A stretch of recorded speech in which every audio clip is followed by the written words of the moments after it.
podemos estudiar este tema acerca que hablamos de el misterio de la piedad. Hay temas, hermanos, que son como para hacerse una serie de estudios, una serie de predicaciones. Este es uno. Y le hablaba a mi esposa precisamente en la tarde, ese ratito que estamos ahí en la camioneta. Le hablamos también precisamente de Lucas capítulo 4, cuando el Señor entró en una sinagoga y se le dio el libro para que leyera el libro de Isaías, ¿no? Dice: el Espíritu está sobre mí y me ha ungido para dar buenas nuevas a los pobres. Y habla ahí de varias cosas también el Señor, ¿no? Que de alguna manera están implicadas, hermanos, en este misterio de la piedad. Hace dos semanas atrás dimos inicio como introducción a este tema, basado ya en primera de Timoteo capítulo 3 y el versículo del versículo 14 al 16, para ampliar un poquito el contexto. Primera de Timoteo capítulo 3 versículo 14 dice: esto te escribo, aunque tengo la esperanza de ir pronto a verte, un deseo feliz de verte pronto. Dice: para que si tardo, sepas cómo debes conducirte, es decir, cómo comportarte en la casa de Dios. Y luego dice que es la iglesia del Dios viviente, y luego dice: columna y baluarte de la verdad. Punto. Y luego después dice: indiscutiblemente grande es el misterio de la piedad. El misterio de la piedad, hermanos, cuando dice que es indiscutible, es algo en lo cual no hay contradicción alguna. ¿Okay? No hay ningún punto en contradicción. Pero, o sea, muchos sí le han encontrado muchos puntos, ¿ok?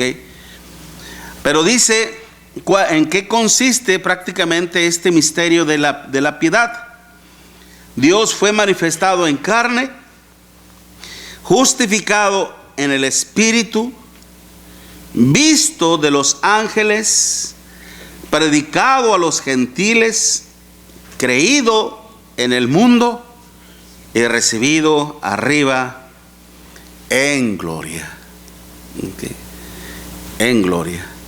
Entonces, como introducción habíamos dicho que Dios en su omnisciencia sabía que todo lo relacionado a este misterio de la piedad, hermanos, vendría a ser precisamente cuestionado.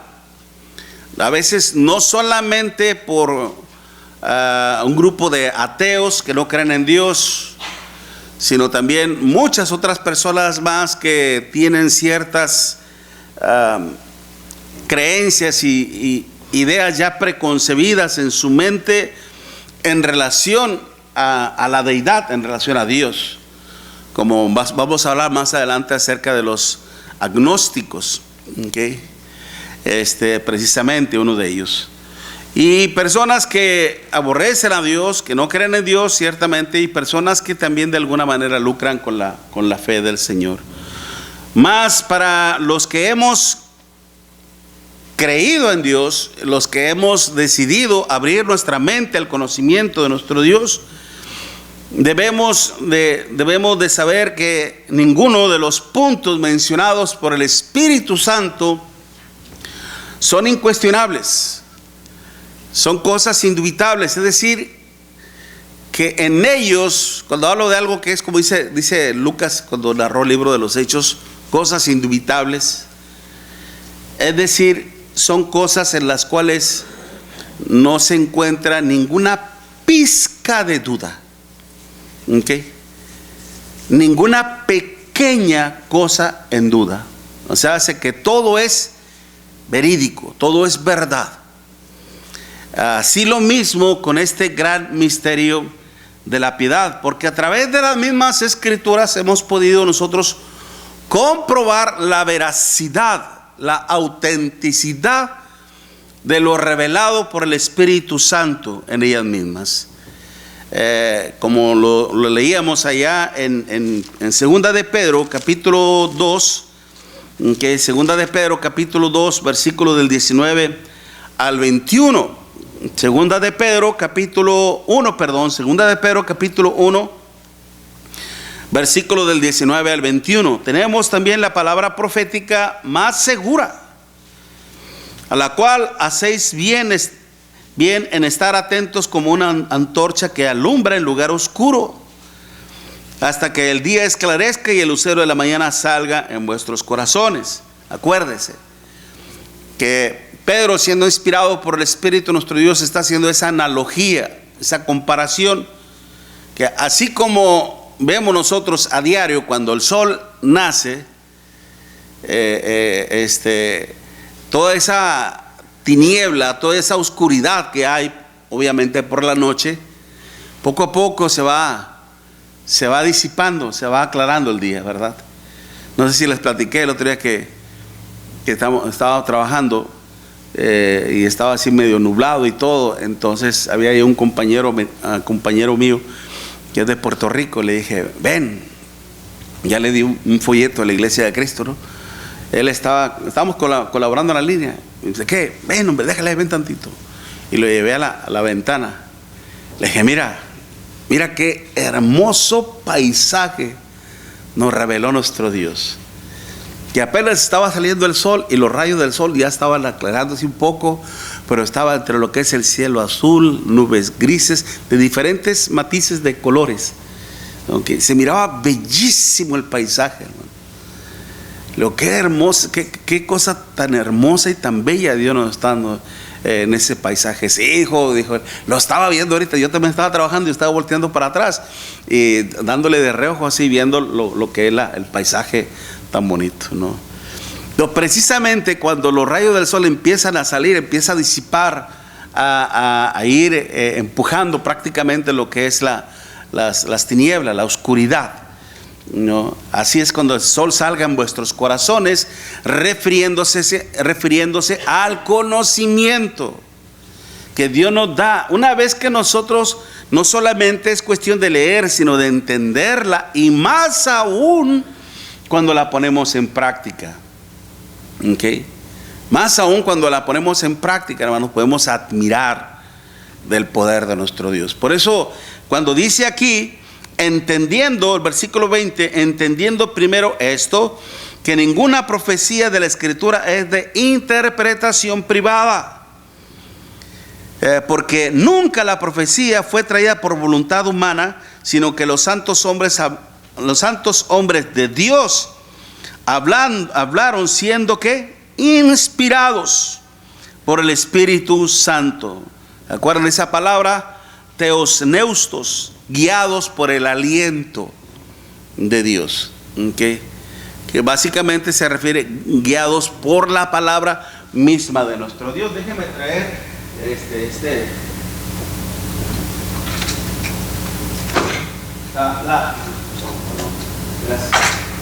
La vez pasada sí se me sacó una hermana para decirme de cómo es que precisamente muchos años atrás, sobre todo, hermanos, en la iglesia católica, romana y apostólica, solamente se está haciendo una observación, ¿ok? En cuanto la forma de cómo se instruía en aquellos tiempos, hermanos, se instruía la palabra de nuestro Dios. El sacerdote daba la lectura en latín. En latín. Los indígenas o nuestros ancestros en aquel tiempo muy apenas estaban hablando el español o el castellano, más que todo el castellano. El español se habla en España, ¿verdad? Aquí, bueno, en México se habla el castellano después. Ciertamente porque se vino el español de allá y una mezcolanza, etcétera, ¿ok? Pero el punto es de que en la misa se daba la lectura en latín, cosa que no se entendía para nada. Así como entraban, así salían, ¿ok? Entonces, y lo que enseña la Iglesia Católica, dice, hermanos, y proclama que solamente los líderes de la Iglesia, solamente ellos tienen la autoridad para poder traducir la palabra de nuestro Dios, para poder, ¿cómo podría decirles? Interpretar, más que todo, que la interpretación de las Escrituras solamente le pertenecen a ellos, a nadie más. Eso dice Dios en su palabra.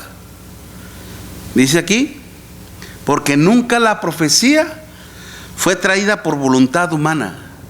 ¿Ok?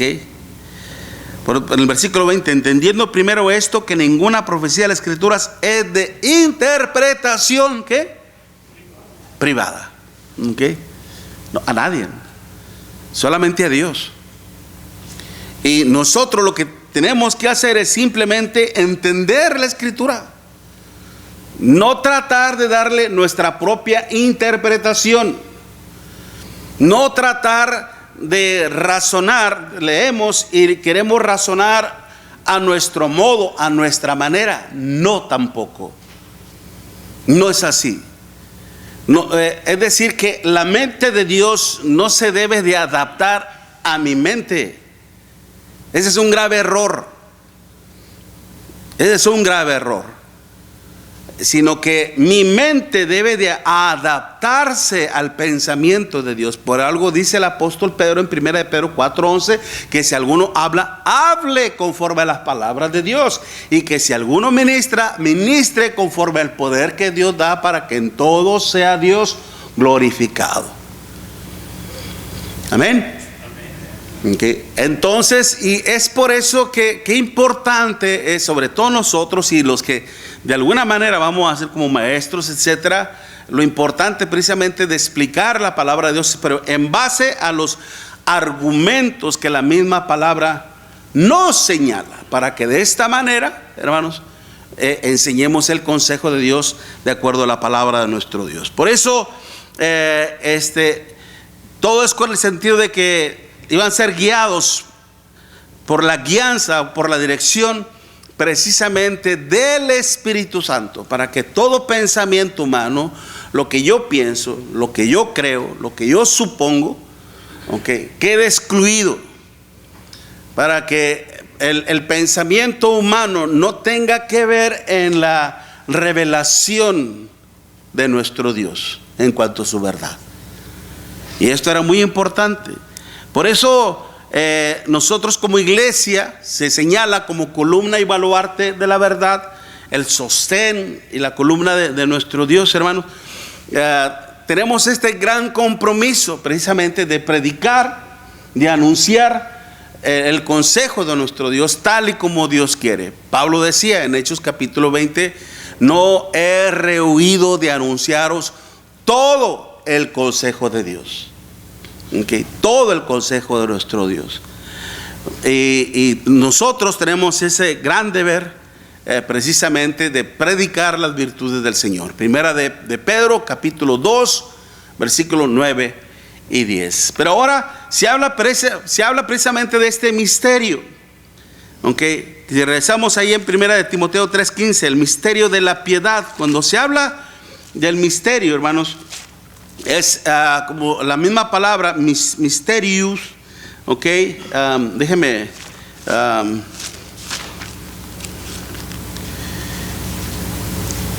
mysterious es la palabra misterio. De hecho,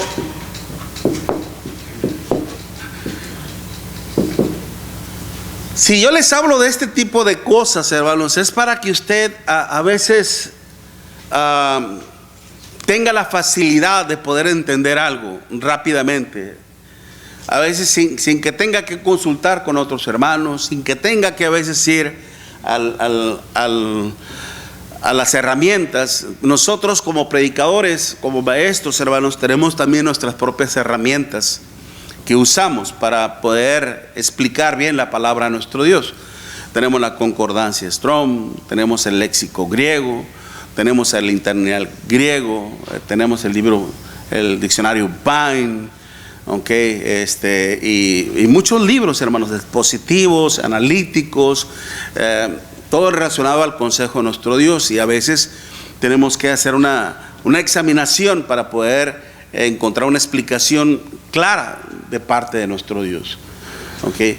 Entonces, básicamente, cuando se habla de un misterio, okay, es algo que ha estado oculto.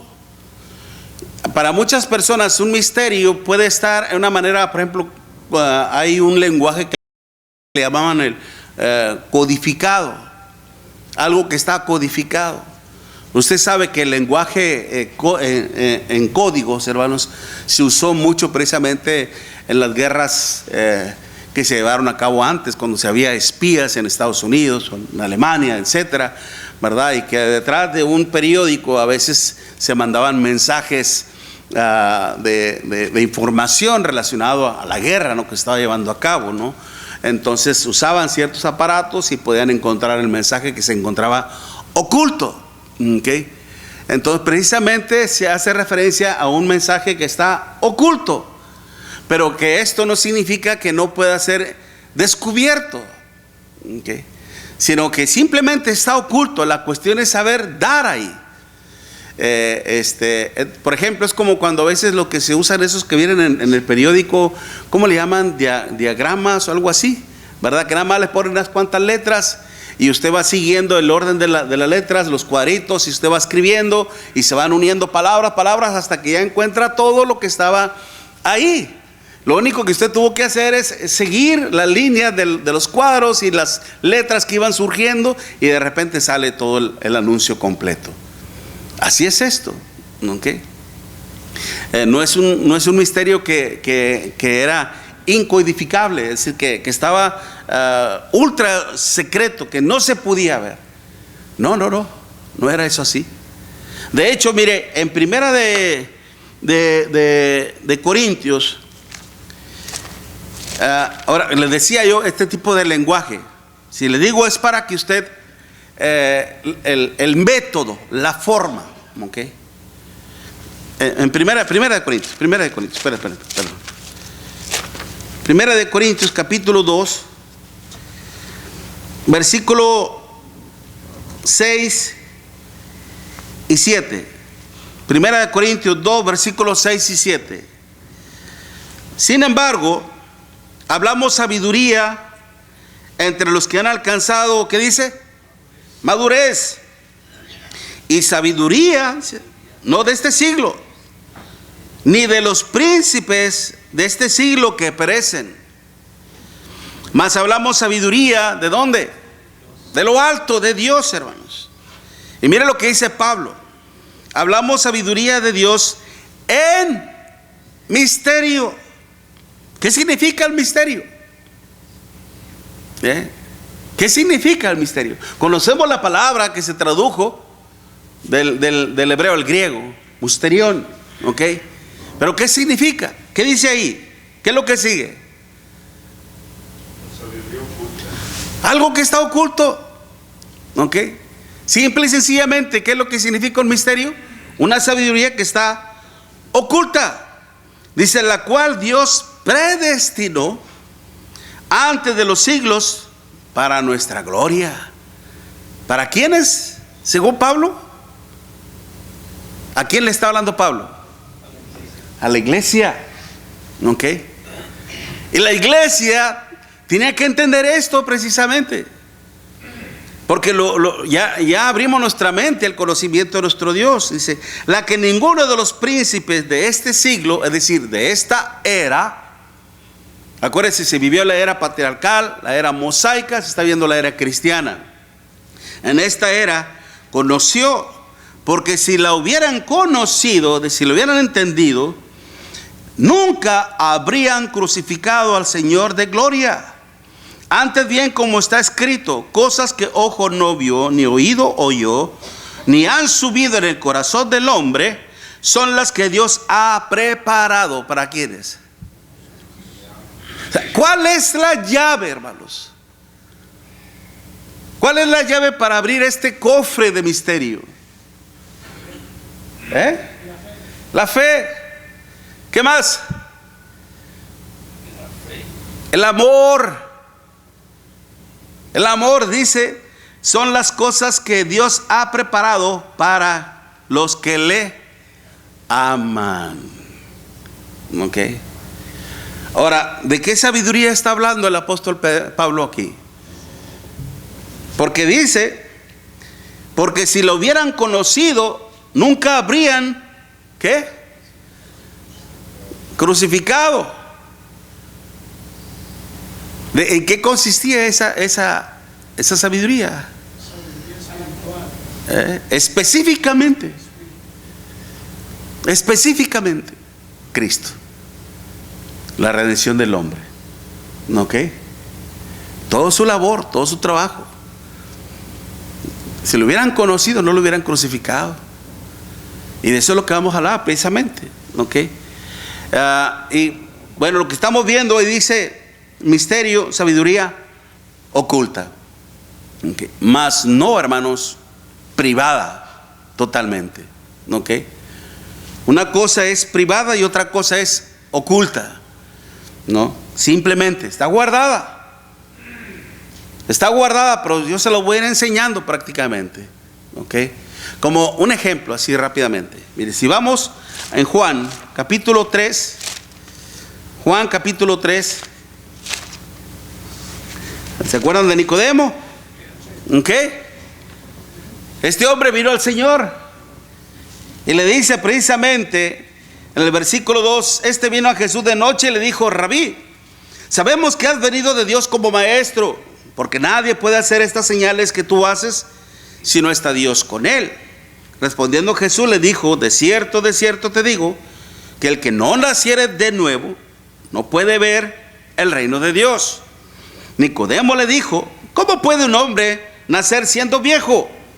¿Puede acaso entrar por segunda vez al vientre de su madre y nacer? Respondiendo Jesús: de cierto te digo, que el que no naciere, ¿de qué? De agua y del Espíritu, no puede entrar en el reino de Dios. Y luego le aclara: mira, Nicodemo, lo que es nacido de la carne, ¿qué dice? Carne es. ¿Ok? Y lo que es nacido del Espíritu, Espíritu es. ¿Qué es lo que le está diciendo el Señor? ¿Qué es lo que le está diciendo? El nacimiento del cual yo te estoy hablando, ¿qué es? Espiritual, no es físico. ¿Okay? Es espiritual. Y luego dice: no te maravilles de esto que te dije, os es necesario nacer de nuevo. El viento sopla de donde quiera y oye su sonido, mas ni sabe de dónde viene ni a dónde va. En esa analogía, en esa comparación del aire, ¿ok? Lo puedes sentir, puede golpear tu rostro, pero no sabes para dónde se fue, porque es invisible. Pero lo sentiste. Sabes que existe. Así es la obra del Señor. Dice: así es todo aquel que es nacido del Espíritu. Solo Dios sabe la dirección que va a tomar. Pero dice, respondiendo a Nicodemo, le dijo: ¿cómo puede hacerse esto? Aún todavía no lo entendía. ¿Y qué fue lo que le dijo el Señor? ¿Eres tú maestro de Israel y aún no sabes esto? Increíble. Nicodemo no era un neófito. Nicodemo no era ni un experto. Nicodemo no era un niño. Nicodemo no era un ignorante, mas sin embargo no podía entender lo que el Señor le estaba diciendo. ¿Cómo puede ser esto? ¿Eres tú un maestro de Israel y no sabes esto? De cierto te digo que todo lo que sabemos, hablamos, y lo que hemos visto, testificamos, y no recibís nuestro testimonio. Aún todavía no lo están aceptando. Si os he dicho cosas terrenales y no creáis, ¿cómo creeréis si os digo las celestiales? Prácticamente Nicodemo no estaba listo, no estaba preparado para oír cosas eternas y maravillosas.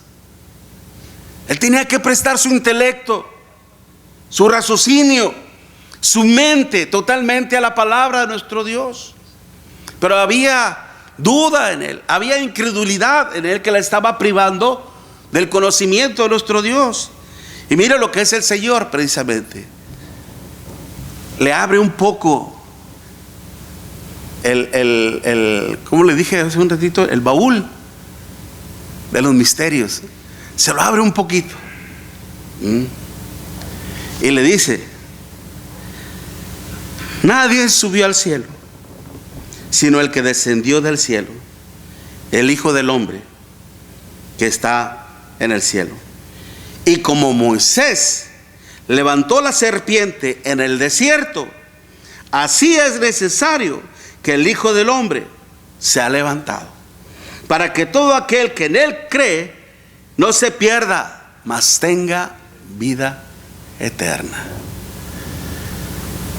Dios, hermanos, el Señor nos enseña, hermanos, como bueno, a veces me pongo a platicar con mi esposa y ahí le pongo a enseñar y le pongo a explicar. Mira, que cuando alguien te pregunte, alguien te diga esto, respóndele así o asá, o ya sabes esto, explicar esto, ¿no?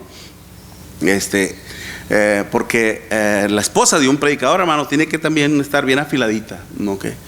Entonces, ¿y cuál era el punto que le estaba tratando? Espéreme. Sí, a veces le explico a ella el entendimiento, ¿no? Precisamente, ¿no? Y a veces así a ella le enseño cosas y le hago entender cosas, okay, para que precisamente aprenda. Y esto se requiere paciencia. Dios, hermanos, es un Dios paciente. Por ejemplo, cuando Él nos dice a través de Pablo, que le decía a Timoteo, que prediquen la palabra, que instes a tiempo y fuera de tiempo, redarguye, reprende y exhorta con toda ¿qué? Con toda ¿qué? Paciencia y doctrina. ¿Qué es lo que antecede a la doctrina? ¿Qué es lo que está antes de la doctrina? Mi hermano Fabián, ¿qué es lo que está antes de la doctrina? No, cuando el Señor le dice que prediques a tiempo, cuando le dice que prediques a tiempo, fuera de tiempo, redarguye, reprende y exhorta con toda paciencia y doctrina. Paciencia y doctrina. ¿Qué está antes de la doctrina? La paciencia. ¿Y qué es la paciencia? El soportar, el aguantar, el tolerar, ¿ok? El ser paciente. Paciente en el sentido de que muchas veces tenemos que tomarnos el tiempo de darle tiempo a alguien para que esa persona aprenda, recapacite, entienda, ¿okay? Y haga las cosas. Aquí el Señor precisamente, dígame una cosa, salud, Él no estaba siendo paciente con Nicodemo. Sí. A pesar de que Nicodemo no podía entender, no podía razonar cómo es esto y aquello, el Señor estaba siendo paciente. Y le fue más todavía y le abrió el baúl precisamente. Y le habló de Moisés. Así como Moisés en aquel tiempo se levantó una asta y una serpiente se puso en ella. Recordemos por qué Moisés levantó el asta y puso una serpiente ahí. Porque la miraran y no mueran de las picas. Iba a ser una salvación para todo aquel que creyera en las palabras del Señor.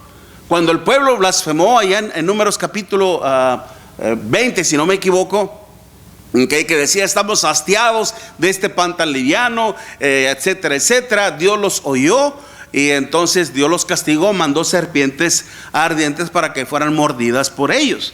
Y empezó a haber gran mortandad en el pueblo de nuestro Dios. El pueblo se dio cuenta de que habían provocado la ira de nuestro Dios. Entonces van con Moisés y dicen: Moisés, se ruega por nosotros a nuestro Dios. Estamos arrepentidos de haber blasfemado contra Dios y contra ti.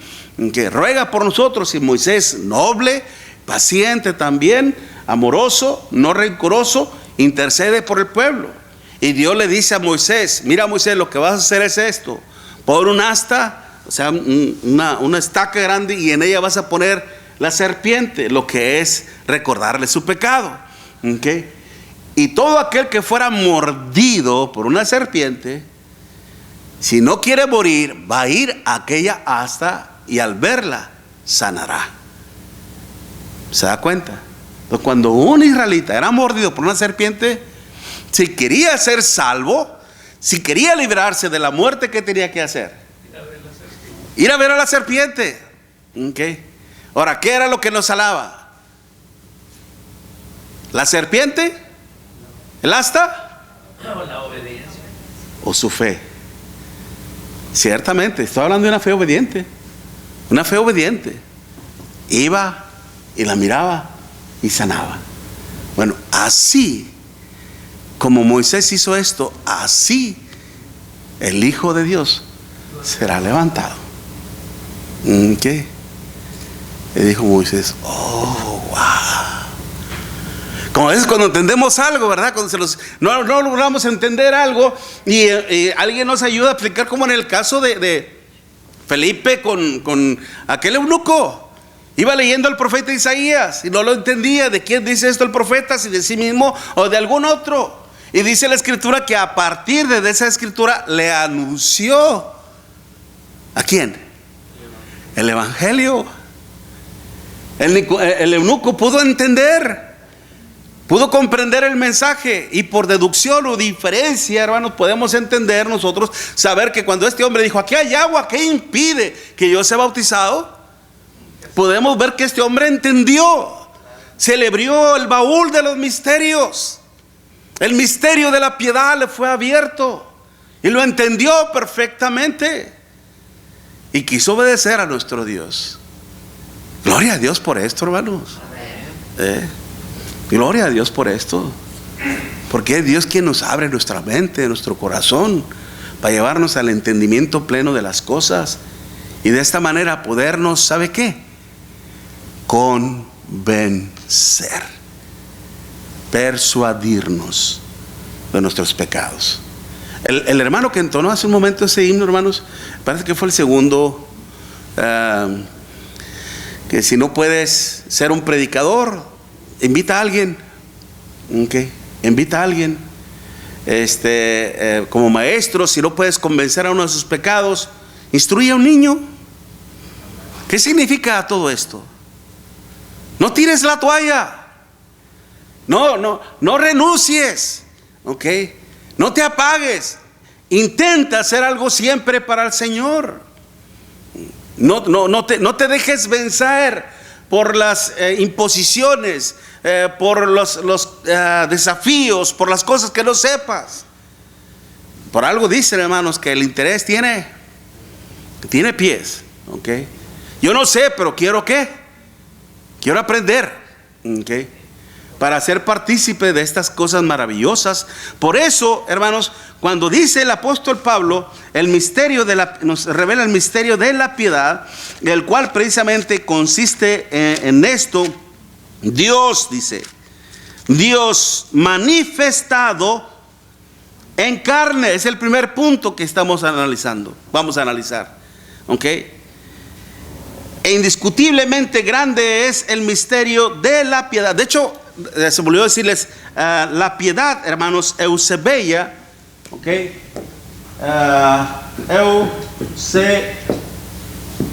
Eusebia, ¿ok? Que es lo que es piedad. Básicamente se refiere a lo que es el hacer el bien, pero hacer el bien de Dios. Okay. De esto, una persona que está dedicada, que se esmera en hacer el bien de Dios, eso lo convierte, ¿sabe en qué? En una persona devota. No que trae botas, devota. Okay. Mi hermano Fabián. Una cosa antes de lo que dijo de la piedad, ahorita que explicó esa palabra. Ajá. En la escuela yo aprendí de que la paciencia es como soportar algo, pero sin quitar mira de lo que estás esperando. Por ejemplo, muy cierto. Si tú quieres que tu hijo aprenda a hacer cierta cosa, Ajá.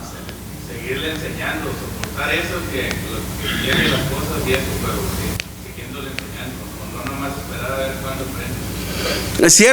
Ciertamente. En esa etimología de griego es lo mismo, pues la definición. Es lo mismo. Es lo mismo de alguna manera. Pues hay un sentido familiar en las dos cosas. Porque si tú eres paciente para con alguien, estás haciendo el bien. Si fueras impaciente, estarías actuando en contra de lo que es la piedad. Okay.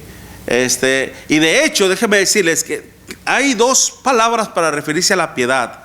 Una precisamente es eusebeia. La otra, la paciencia. La paciencia es ¿qué dije que era la paciencia de? Se me fue la palabra. Bueno, hay dos palabras, ok. Pero básicamente una se expresa de una forma pasiva, ok, en un modo pasivo. Es decir, que como se acuerdan que les dije que levantar esa y resistir. Estás en una posición de resistencia y a la vez, okay, te mantiene en una posición. Estás pasivo, pero a la vez estás ¿qué?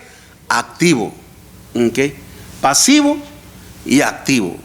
Precisamente no dejando de hacer lo correcto delante de nuestro Dios.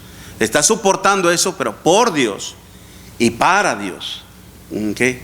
Por eso está en una forma también activa. Así también la eusebia, la piedad, es la que se está usando aquí. La otra es teosebes. ¿Okay? ¿Se acuerdan cuando el Señor dice que Dios no oye a los pecadores? Pero si alguno es temeroso de Dios y hace su voluntad, a ese oye. Teosebeias, un temeroso de Dios. Pero eso se describe como un devoto a nuestro Dios. Entonces, cuando se habla el misterio de la piedad, está haciendo alusión o referencia a nuestro Señor Jesucristo. ¿Ok? Precisamente, si Él vino, es otro punto más. Acuérdenme, por favor. Porque vamos a ver precisamente. No, déjenme lo apunto. Híjoles, que a veces se me van las ideas, hermano. Ok. Okay. Para hacer la voluntad de Dios. Porque en lo voy estudiando, hermanos, y cada vez me quedo más admirado.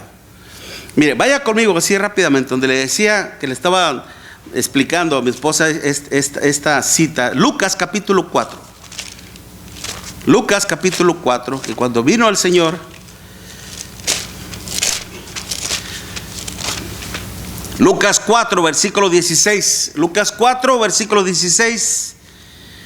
Vino a Nazaret, donde se había criado, okay, en el día de reposo, y en el día de reposo entró en la sinagoga, conforme a su costumbre, y se levantó a leer. Y se le dio el libro del profeta Isaías. Y habiendo abierto el libro, halló el lugar donde estaba escrito: el Espíritu del Señor, dice, está sobre mí, por cuanto me ha ungido para dar buenas nuevas a los pobres.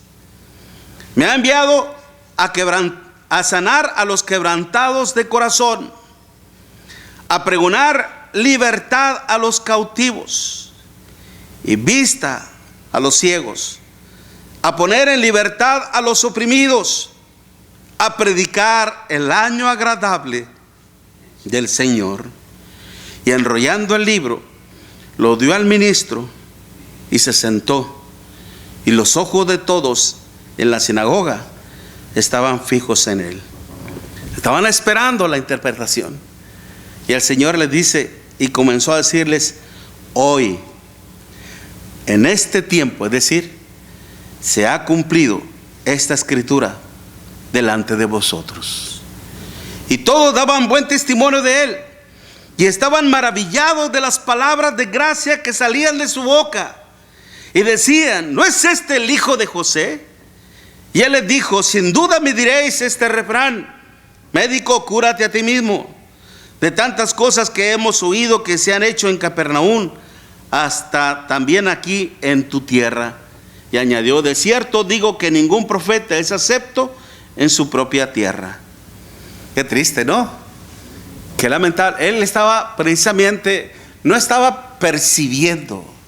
Una cosa de percibir es como de alguna manera poder ver que hay algo. No, él estaba viendo incredulidad en sus corazones. ¿Cómo es que? Y mira, hermano, vamos a okay. un poquito la liebre. La escritura que acabas de leer está muy bonita porque está en una secuencia que el Señor Jesucristo lo hizo en la voluntad de Dios. Primero, a los quebrantados de corazón. Estaba hermoso porque ¿dónde se quebró el corazón del hombre? Allá en Génesis. Sí. Y Nicodemo no lo podía entender porque tenía un corazón de piedra, quebrantado. Por eso no podía entender lo que era lo espiritual. Es ahí que Cristo le abrió un poquito el baúl para que tuviera un poquito de conocimiento. Sí. Pero no lo iba a entender completamente porque aún Cristo no moría y aún todavía no era vivificado su corazón y no había su corazón quebrantado. No se había manifestado por completo todo. Sí. Está bien. No, sí, todo esto, hermano. Todo esto. Ciertamente, y por eso aquí vemos precisamente el gran ministerio de la piedad. Aquel es misterio. ¿Okay? Y este es un ministerio, un servicio de la piedad. Porque ¿a qué vino nuestro Señor Jesucristo? ¿A hacer el bien o a hacer el mal? A hacer el bien. Ahora, venía a hacer un bien conforme a quién? Conforme a su Padre. Yo no he venido a hacer mi voluntad, sino la voluntad de mi Padre que está en los cielos. Y lo que te quería decir aún más todavía, el Señor acaba de hablar precisamente cosas maravillosas. Si para nosotros, hermanos, son cosas maravillosas, ahora imagínate a los oídos del judío. A los oídos del judío. Y que ellos hayan escuchado hoy, en este instante, en este momento, esta profecía se está cumpliendo en ustedes. Y luego no solamente paró allí, sino que siguió instruyéndoles, siguió enseñándoles. Y estos estaban sorprendidos, estaban maravillados, estaban anonadados de todo lo que estaban escuchando. Era para que ellos hubieran creído lo que el Señor decía. Era para que ellos se hubieran quedado convencidos, persuadidos. Pero les faltaba ver. Como usted y a mí nos faltó ver. Y es por eso que de eso se vale el maligno. O sea, inmediata. Satanás siempre está al acecho, hermano. Siempre está al acecho. Siempre esperando la oportunidad para que haya un pequeño indicio de incredulidad en el hombre para aprovecharlo. Y es por eso que dicen: ¿no es este el hijo de José? ¿No es este el hijo del carpintero, como otros decían? ¿No están sus hermanos entre nosotros? ¿De dónde pues obtuvo este hombre tanta sabiduría? ¿Qué es lo que estaban haciendo? Menospreciándolo. ¿Okay? Todo esto es lo que el Señor iba a hacer. El Espíritu del Señor está sobre mí. ¿Qué había pasado horas atrás o días atrás? ¿Qué había pasado? Había sido bautizado el Señor por el apóstol Juan. Aunque él se le oponía, pero él le dijo: basta, Juan, no me lo impidas. Nos conviene a ti y a mí hacer la voluntad, obrar conforme a la justicia del Señor. Fue bautizado, y cuando fue bautizado, ¿qué pasó? Se oyó una voz desde la nube que dijo: este es mi hijo amado en quien tengo toda complacencia. Y luego, ¿qué pasó? La paloma, el Espíritu Santo, vino sobre él. Y es cuando dice precisamente: el Espíritu del Señor está sobre mí, por cuanto me ha ungido. ¿Okay? La unción, hermanos, literalmente, crío implica untar o frotar. Untar es prácticamente el ser investido, cubierto. Así como Aarón, hermanos, cuando fue consagrado como sumo sacerdote, se le derramó ¿qué? Aceite de olivo. ¿Ok? Fue una consagración, enseñando así que Dios lo estaba eligiendo, ¿ok? Constituyendo como el primer sumo sacerdote. Así Cristo estaba haciendo.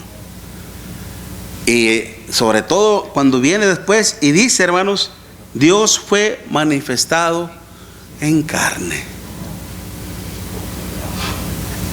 Bueno, ya queda un minuto, hermanos.